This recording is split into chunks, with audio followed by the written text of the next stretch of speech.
syempre, pinapasok nila school. Naniniwala ako na yung mga baklang yan, yung mga bading na yan, hindi sila magkakaanak.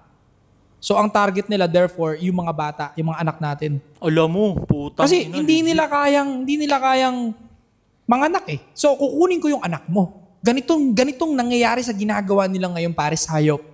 Na, puta, kailangan ko ma-impluwensyahan yung mga anak ng iba. Sayop sabi. Oo, psychological, di ba, operation. Kailangan ko ma-impluwensyahan yung mga bata para masama ko sa revolusyon ko na maging bading. Kasi pinapasok nila school eh. Huwag nyo pakialaman yung mga bata, yung mga bagong sibol na bata, hayaan nyo i-embrace nila yung masculinity. Kung sakali mang masama to sa paningin ninyo, ang ginagawa ko is pinapa-embrace ko sa kanila yung nature nila talaga.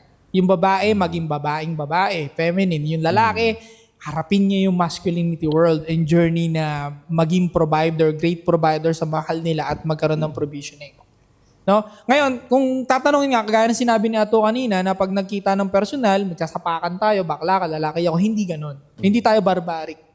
Tao sa tao din, agree ako doon kaya to sa sinabi niya na pag nagharap tayo, babaeng babae ka, hindi kita babastusin. I will address you